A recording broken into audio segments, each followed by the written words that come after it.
שלום, אנחנו חזרנו לעוד פינה של הפרעות נפשיות אצל נערים וילדים. והיום אני רוצה לדבר על הפרעה שונה במעט. יש ויכוח היום אם היא קצת הפרעה נוירולוגית או הפרעה טורדנית או הפרעה נפשית. היום היא מתויגת כהפרעה נפשית, אבל אנחנו נסביר את זה בהמשך. זוכר שאנחנו מדברים היום היא הפרעת טורדנות כפייתית, והיא מופיעה, ואיך היא מופיעה אצל נוער וילדים. אז מה זו ההפרעה הזאת? אני בטוח שכולנו שמענו על ההפרעה הזאת איפשהו, באיזשהו מקום. אה, פעם בעבר היה את מאנק, סדרה על זה, אה, וזו הייתה סדרה על בן אדם עם OCD שהוא פותר תעלומות, קוף. יש מפורסמים שחושדים שיש להם OCD, למרות שחלקם זה לא נכון. וזו הפרעה שאנחנו מקשרים אותה לנוירוטיות. בכללי נוירוטיות זה מין מצב של חרדה. אה, זה מצב שבו האדם במצב של חשש תמידי שמשהו רע הולך לקרות. אה, אז הפרעת אורדנות כפייתית היא הפרעה נפשית המתאפיינת בנכות של אובססיביות, מחשבות תורניות, חזרתיות בלתי רציניות ומציקות, או וכפייתות, חזרתיות טקסיות שנשאו מטרה להפחיד את החרדה הנגרמת על מחשבה טורדנית. בקיצר, מה שזה אומר זה שהבן אדם בעצם מרגיש חרדה, או דבר שהוא מרגיש חרדה מסוימת, ואז הוא מבצע פעולה מסוימת, או שהוא חושב מחשבה מסוימת, על מנת להילחם באותה מחשבה הטורדנית. עכשיו, זה לא פסיכוזה, זה לא פרנויה, זה יותר כמו מחשבה לא רצונית שמופיעה עליו. במקור אנחנו יודעים שזה בא מתוך חרדה. כלומר, הבן אדם מרגיש מין ביטחון עצמי נמוך באותו רגע, או פחד כלשהו, אז יש פה פוביה שגורמת לבן אדם לבצע סוג כזה של רגיעה עצמית. אחד מהפעולות שאנחנו רואים זה למשל, אני לא זוכר אם נעלתי את הדלת, אז אני צריך לנעול אותה 4 פעמים. עכשיו, אין סיבה למה זה 4, לבן אדם יש משמעות משלו למה זה 4, אבל בדרך כלל אין באמת סיבה לוגית למה הוא צריך לזכור את זה בדיוק 4 פעמים. זה אנחנו יודעים מן הפרעה אובססיבית קונסטרוקטיבית, זה באמת מחשבות של פחד, כמו פוביות מסוימות. יש גם דברים כמו שטיפת ידיים. עכשיו, בדרך כלל אנשים רוצים לשטוף את הידיים שלהם מספר פעמים, לא מתוך מחשבה שיש פה פחד מסוים כמו קורונה או משהו כזה, אלא ההרגשה הזאת שהם נקיים לא מספיק חזקה כמו המחשבות התורניות שאולי יקרה משהו. אה, גם הרבה פעמים אנחנו יודעים שלבן אדם עצמו עם OCD יש הבנה שהדברים האלה הם מיותרים, הם הרבה פעמים מעיקים עליו. אז אנחנו נראה שהם מאוד עייפים, הם מאוד חלשים, כי הם משקיעים הרבה מאוד מהמאמצים לזה. עוד משהו שאנחנו נראה ב-OCD זה שהפעולות חייבות באמת לגזול זמן רב מהחיים של הבן אדם. כלומר, פעולה כמו שטיפת ידיים יכולה להימשך שעה שלמה ביום כדי להתמודד עם ההרגשה של החרדה, היא גוזלת זמן יקר לבן אדם. זה בעצם מפריע, כמו שאנחנו יודעים, לאיכות חיים של הבן אדם, לכן זו הפרעה נפשית. מחשבות בסביבת העלות יכולות פחד מזיהום, שיגרום לשטיפת ידיים, חשש מגמר נזק לעצמם האחרים, זה נקרא לפעמים pure OCD, זה משהו שמאופיין בזה, שבו הבן אדם פחות יש תביעתיות או טקסים, אלא יש לו מחשבות לא נעימות שעולות לו בראש, שאין להם היגיון. כאילו זה יותר עניין שיש את האפשרות שאני אקח סכין וארצוח מישהו. זה לא שאני רוצה לעשות את זה, אני פשוט מכיר בעובדה שזה קיים וזה מפחיד אותי. הם לרוב לא פוגעים באף אחד. דרך אגב, הם פשוט חיים בסרטים שהם הולכים לעשות את זה, אז הם לרוב צריכים לעשות אישור משהו כמו תרחיק מבין בבקשה את הסכין הזה. אני לא רוצה שהוא יהיה בסביבה שלי. ספקות חוזרים, צורך בסדר ובדיוק או רעיונות אגרסיביים לא מקובלים. הקפיצות יכולה לכלול שטיפת ידיים תכופות, בדיקות חוזרות, סידור או ספירה. סידור, אני בטוח עכשיו על הרבה כאן עולה בראש אוטיזם. החזרתיות באוטיזם היא לא בדיוק אותה חזרתיות כמו ב-OCD. כי באוטיזם זה יותר נועד כדי לעזור להם להרגיע את המעגל השכלי שלהם. פה זה יותר נועד להתמודדות עם חרדה, אוקיי? ההפרעה יכולה להשפיע באופן משמעותי על התפקוד היומי והחברתי של האדם. אנחנו נגלה איך עוד מעט. הסידור, אבל אני רוצה להגיד שוב שהוא בעיקר שאנחנו רואים ב-OCD הוא שאם זה לא מסודר בצורה מסוימת אז הם מרגישים פחד, אוקיי? יש הפרעת אישיות שנקראת הפרעת אישיות כפייתית אובססיבית. היא לא כמו OCD, היא דומה. אבל שם באמת נראה שהם צריכים דברים בצורה מסוימת, אבל שם זה עיקשות שהדברים האלו יקרו. פה אתה באמת יכול לבוא לבן אדם ולהוציא לו את הקוביות מהסדר שהוא שם אותם. הוא ירגיש לא טוב עם זה, אבל הוא לא יתקוף אותך על זה. אז למה חשוב לדעת על ה-OCD? כי השכיחות של ילדים עם OCD נע בין 1 ל-3%. זה אומר שאחד לבין 3 מהילדים ובני הנוער חווים את ההפרעה, מה שמצביע שיחסית נפוצה בגילאים אלו. OCD זה הפרעה שאפשר לגלות דרך אגב בגיל 6. זה לא כזה שונה, יש גם OCD מתרופות מסוימות, אבל זה יותר תרופות פסיכיאטריות מסוימות שאני לא רוצה להיכנס אליהן. זה הפרעה חרדתית כמו שאמרנו, אבל בעיקר יש שם פחד. לכן התרופות שנותנים להם הן בעיקר אנטי דיכאוניות, ציפרלקס, תרופה שאני למשל לוקח, אני גם סובל מה-OCD. ה-OCD שלי הוא יותר בפנים, הפעולות שאני מבצע הן מאוד קטנות כאלו, אבל זה משהו שאתם צריכים לדעת. לרוב אנשים עם ה-OCD שהם ילדים, זה הרבה יותר נגיש, יותר קל לאבחן את זה מאשר של אדם מבוגר. כי בדרך כלל כשאתה אדם מבוגר אתה מרגיש בושה על הטקסים האלה. אז אתה תמציא דרכים קטנות להתמודד איתם.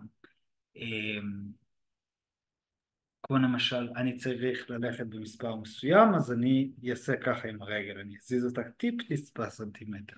שמילדים הם בדרך כלל יזוזו 3-4 פעמים מול הכיסא וישבת, כי הם מאמינים שהם לא יעשו את זה, ייפול מטוסים, כל המטוסים בעולם ייפלו או משהו כזה.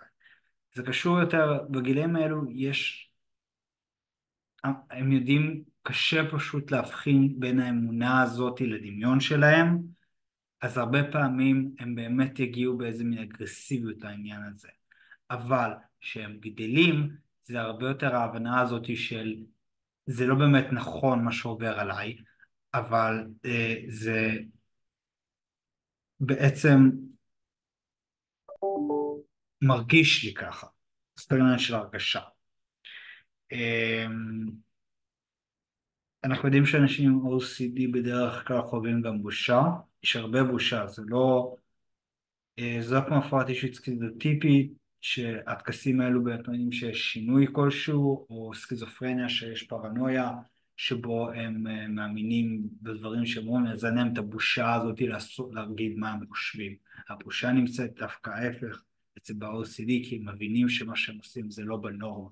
זה מה שמאשפזים אותם לרוב, זה מקרים מאוד קיצוניים. CBT גם עוזר, Cognitive Behavior Therapy, Cognitive Behavior Therapy, שבו אנחנו מנתחים את המצב, אנחנו מנסים להבין למה בן אדם עושה את דרך הלוגיקה שלו, אנחנו בעצם מטפלים בבעיה, יש מלא שיטות. OCD וחברה, אוקיי. זה חשוב. ילדים עם OCD בדרך כלל מאוד מתבודדים, הם לרוב נמצאים עם עצמם. הסיבה לכך זה כמו שאמרתי שיש עניין הזה של בושה. הם גם מתעסקים הרבה מאוד באיך שמסתכלים עליהם ואיך הדברים שהם עושים. אם אני לא אעשה ככה וככה, יכול להיות שחברים שלי לא יאהבו אותי. בדרך כלל הם גם מתביישים במחשבות שלהם. כי אם יש את העניין הזה של המחשבות הטרדניות, הם מתייחסים למצב של אני יודע שמה שאני מרגיש הוא לא נורמלי, למה אני מרגיש את זה או למה אני חושב על זה, והם בורחים מאירועים חברתיים שבו הם צריכים להתמודד עם זה. עוד משהו זה שבגלל שהטקסים לוקחים להם הרבה זמן, בדרך כלל הם לא מרבים לצאת החוצה. הרבה אנשים עם OCD והרבה מאוד ילדים עם OCD, במיוחד בגילים האלו, בגלל שלמשל, אני אתן דוגמה, אני רוצה לצאת החוצה וה-OCD שלי מכריח אותי לשטוף ידיים בלי סוף, אפילו לא צריך את המספרים, לא צריך את הסדר הזה שיגרום לי להרגיש טוב, צריך לעשות את זה הרבה פעמים, עד שאני מרגיש שזה בסדר. אה, אז אני אמנע מלצאת החוצה, כי כל פעם שאני יוצא החוצה ואני עושה את הטקס הזה, אני צריך לעשות שוב ושוב ושוב ושוב ושוב ושוב ושוב ושוב עד שזה מתיש אותי, אני יוצא החוצה עייף, אין לי כבר כוחות לתפוס גם אוטובוס, אבל גם באוטובוס יכול להיות שיש שם משהו עם זיהום, אז אני צריך לקחת חומר חיטוי, לשטוף ידיים, אני צריך לעשות מספר פעמים, הם כבר מתכננים את כל היום שלהם ככה, והם נכנסים לחרדות. הרבה פעמים המחשבה שלהם מאוד מוגזמת. אמ, היא הרבה פעמים overthinking, יש הרבה בעיה של overthinking בכל העניין הזה, אוקיי?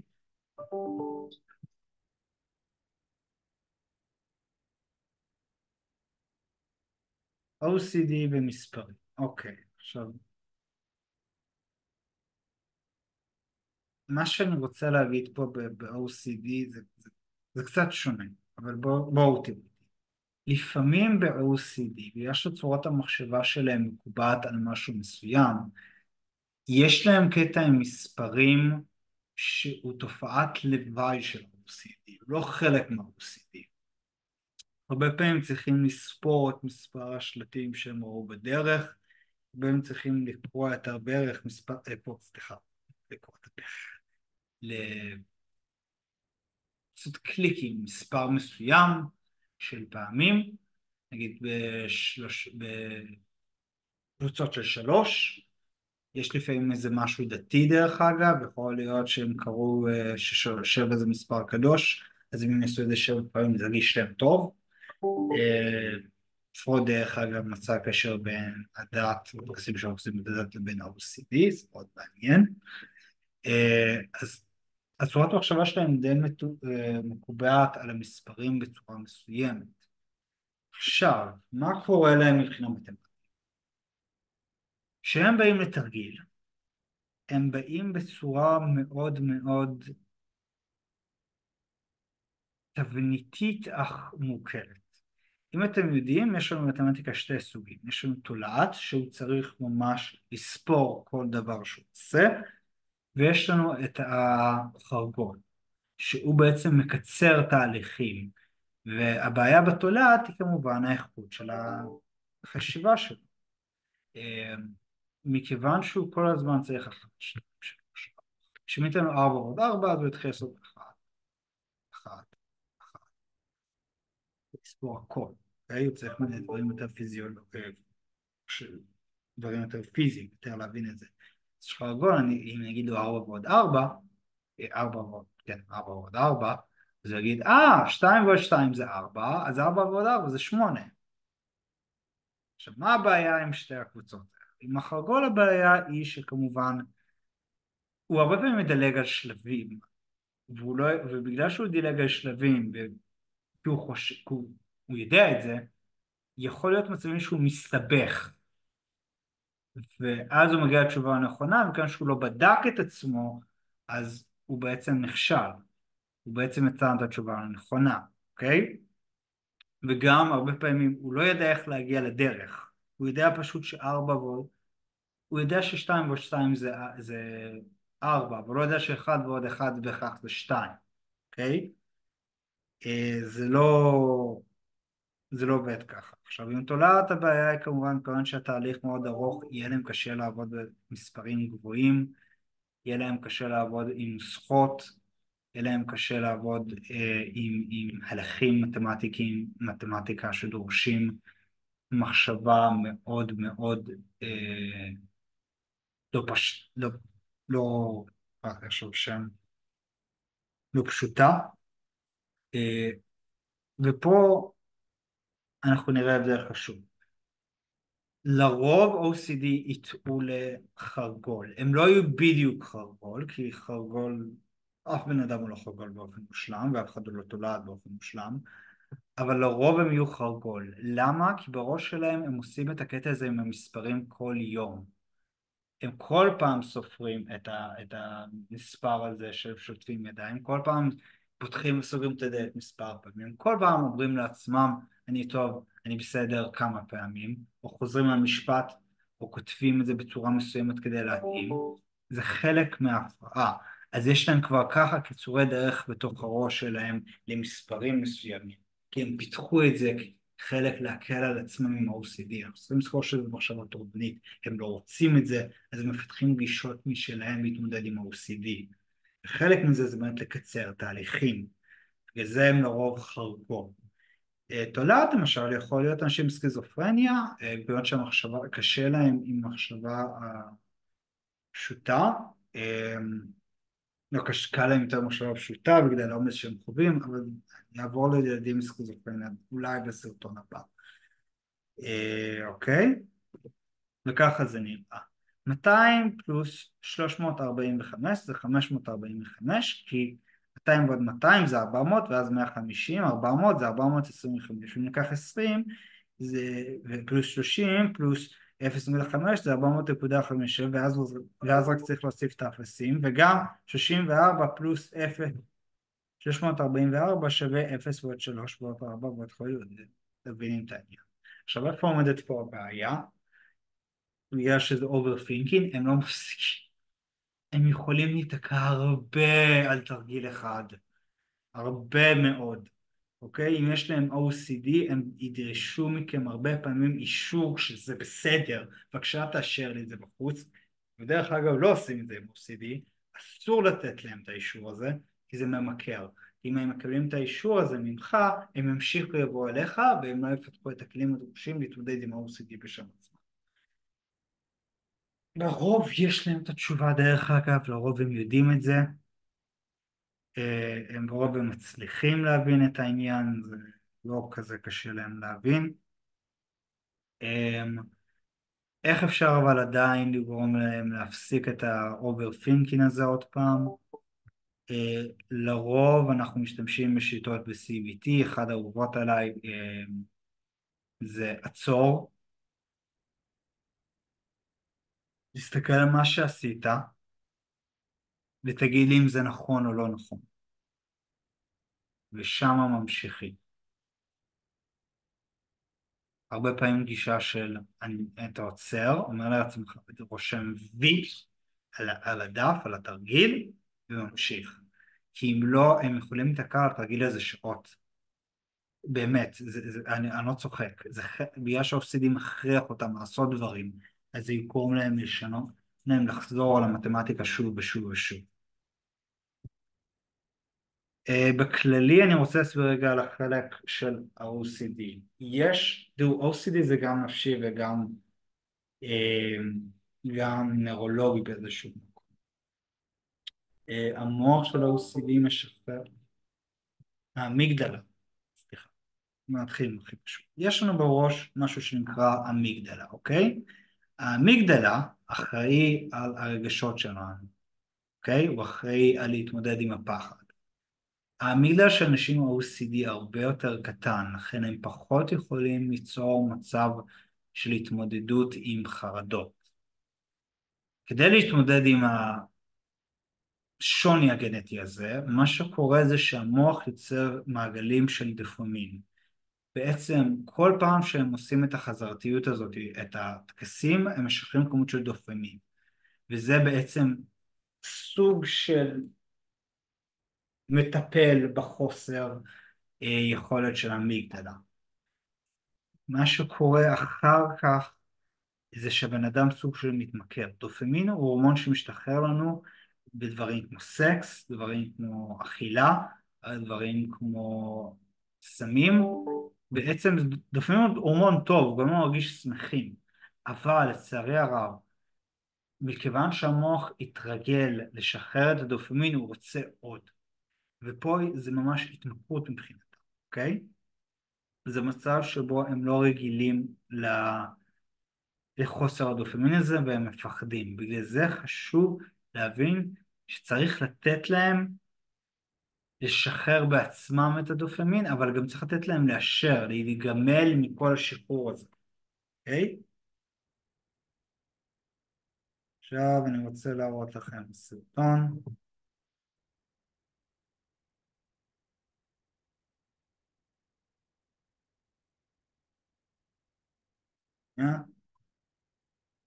הילד מ-OCD, ובזה נסיים. In many ways. מעניין, מסתבר שאתה לא יכול לעשות את זה ככה.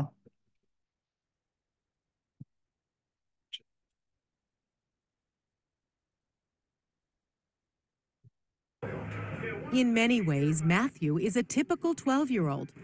He loves video games, basketball, and his dog Maddie. But there is something different about Matthew. He describes it as an internal voice focused on his fears. What's the name you gave it? Mental convincer.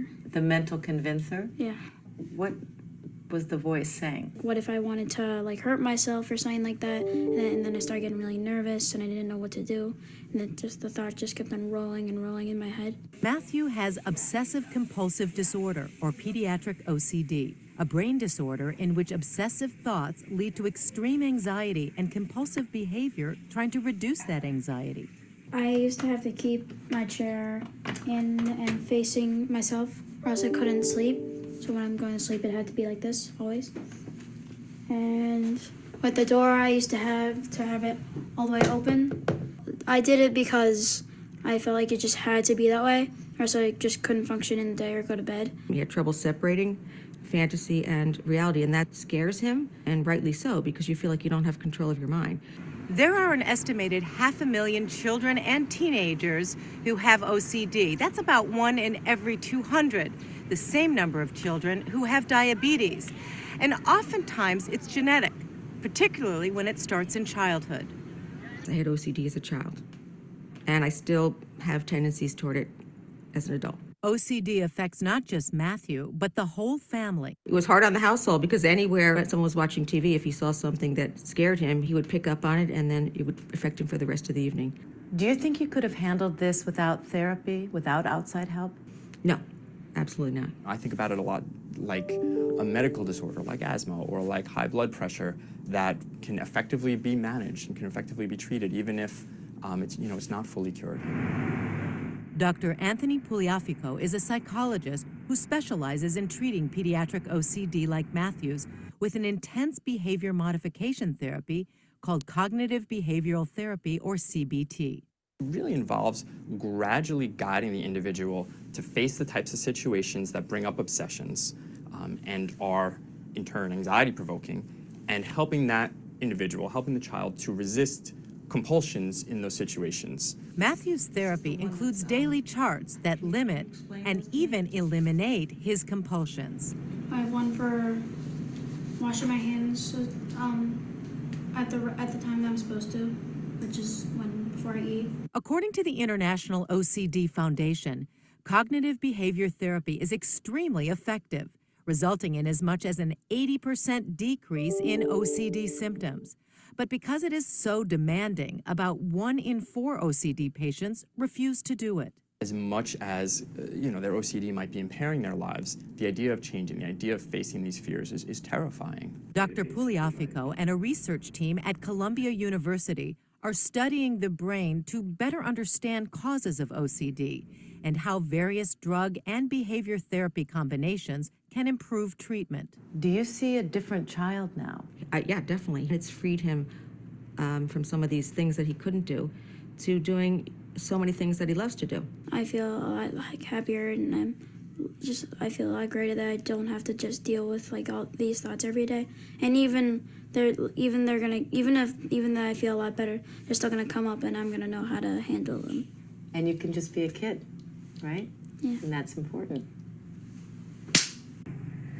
I love Day by day, Matthew is learning to silence the voice in his head and his fears. Lisa Rudolph reporting. טוב, אז זה היה OCD. אני רוצה להדגיש שבאמת זו הפרעה מאוד מרתקת, ואני באמת דיברתי ממש קצת עליה, שיש הרבה יותר מה לדבר. אבל פעם הבאה נדבר על סכיזופרניה. אם רוצים לשמוע על הלוח, אני חושב שזה הולך להיות OCD, סכיזופרניה, הפרעה אפקטיבית כלשהי, סליחה, זה מצב רוח, הפרעת מצב רוח כלשהי, ומשם אני רוצה לדבר קצת על קווים מקבילים להפרעות אישיות, כי אני חושב שזה נושא חשוב שצריך לדבר עליו. אז יאללה, שמענו, שבת שלום.